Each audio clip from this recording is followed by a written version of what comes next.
So it's less than ideal. 100% thought that game was going to come down to Dan Bailey and his stupid foot. But yeah, Minnesota Vikings allegedly fall 33-27 against the crooked Chicago Bears. Although you can never trust anything when it comes to counting in Illinois. So nah.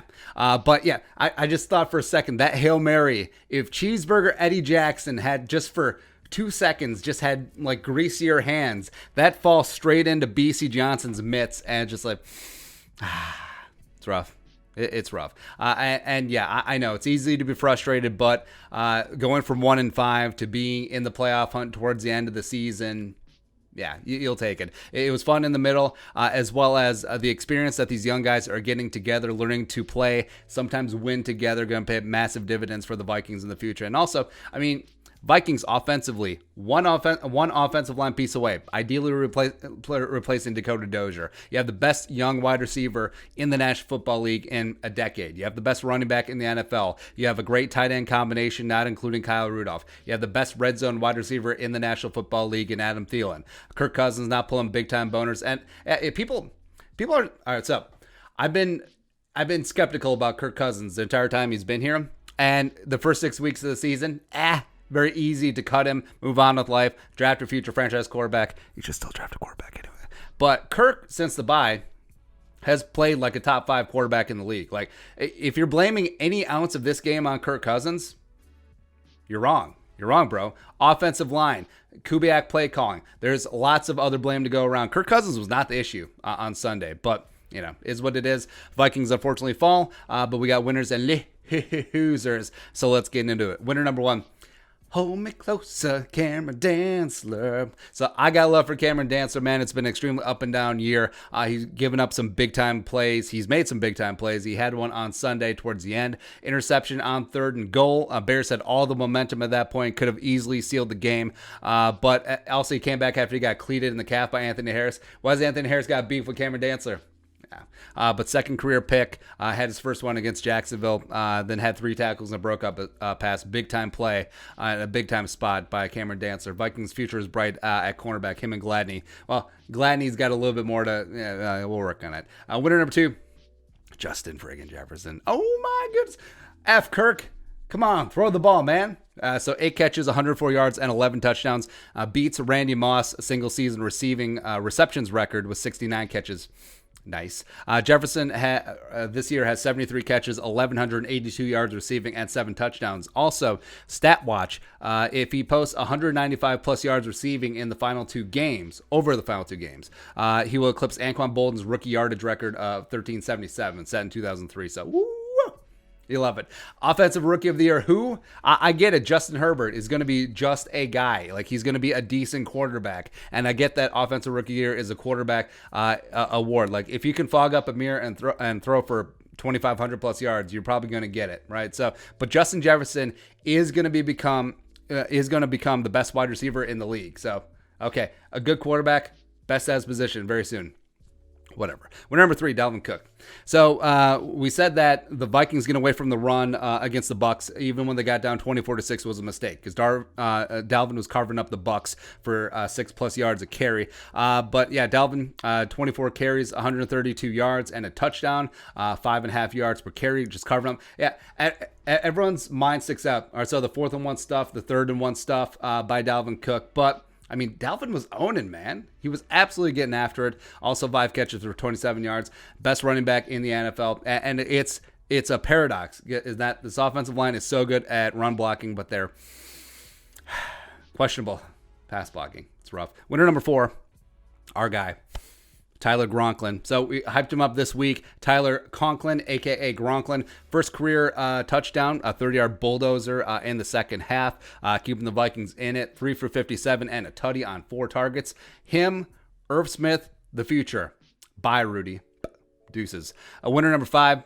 So Eric Wilson, wanted to pick someone from the defense, and defense overall, rough. 50 was not the problem, though. Led the team in tackles with 11, also had 3 pressures. And with Kendricks off the field, Wilson has had to step in as the leader. I mean, Todd Davis, respect, former team captain of the Broncos, had himself another great ball game as well. But Wilson was that guy. And you saw as it was really tough to stop David Montgomery as the Vikings defensive line wasn't absorbing bodies and the line of scrimmage was just getting moved. Yeah, 50 was like, F it, I'm in. Honorable mention winners, Kirk Cousins. Yeah, like we mentioned, number 8 was not the problem on Sunday. 24-35, 271, 2 touchdowns, interception on the Hail Mary, whatever. I don't count that. We did have a 98.6 quarterback rating. If you take out the pick, that's 105 plus.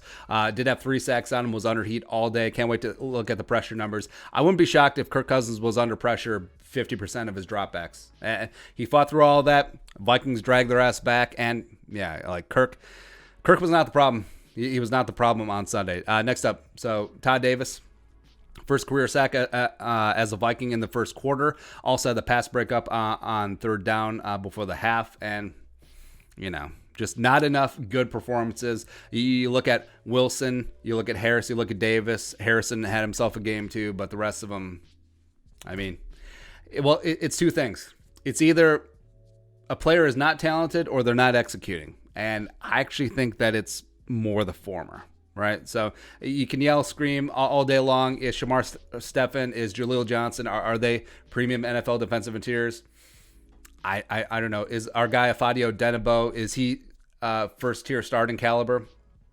I don't know. Like, I believe in DJ Wanham.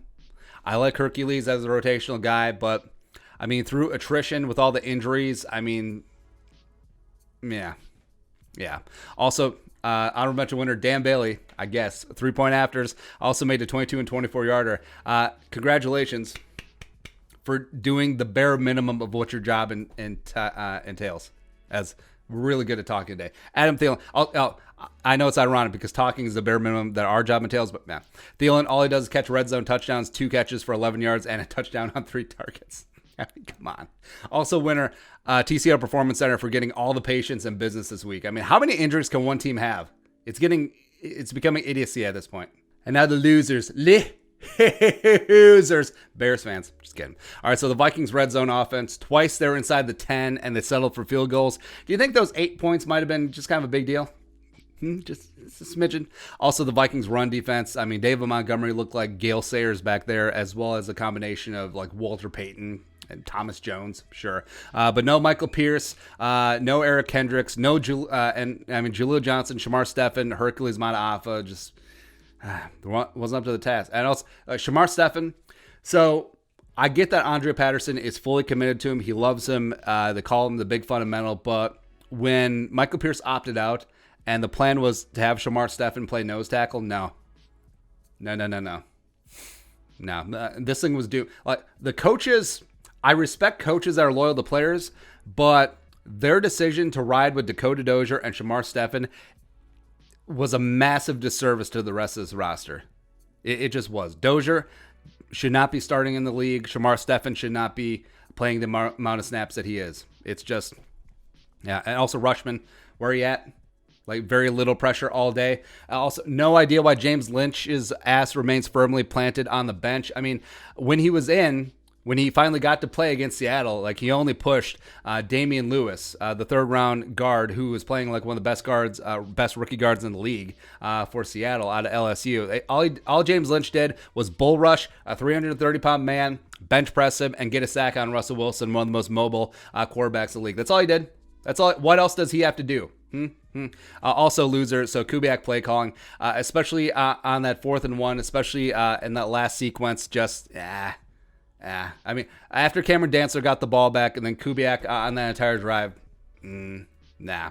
Now, I still respect Kubiak. I think he still should remain as the offensive coordinator, but just wasn't his day today.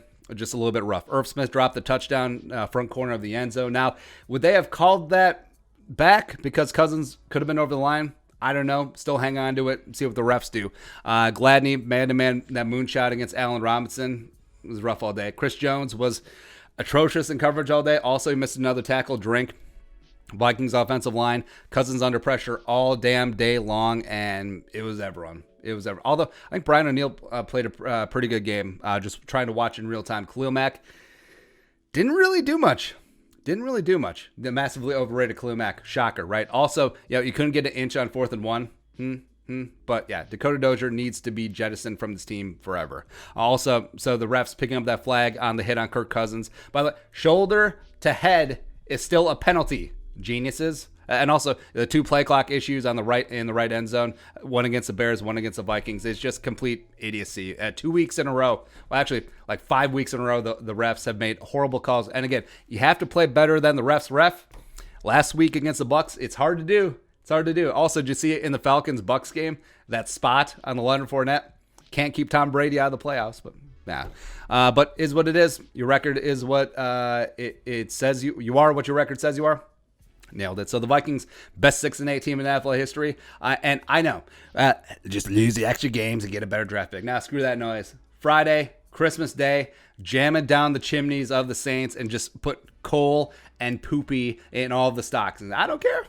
I don't care. Win that game, then maybe lose against the Lions. I don't care. I don't care at that point. But play the young guys, get them experience, get tape on them, evaluate for 2021, and let's go. Best, most dangerous team in the National Football League. The Zimmer Hellfire defense will get right. Oh, adding the best edge rusher in the league, the best linebacker in the league, whatever Anthony Barr is, having him back, having a 2-down nose tackle, plant right in the middle and keep guys off of number 54 and 50. Doing all that, as well as finally adding the final piece to the offensive line. It's going to be kind of a big deal. Maybe they get a good kicker. I don't know. Lots of good things. But either way, the Vikings, dangerous next year. All right, but your thoughts. Vikings, I don't want to say the final score. Your thoughts. Let us know in the comment section below. Subscribe for daily Vikings takes. We'll support that work. Post on the Venmo. But until next time, Skull, production value.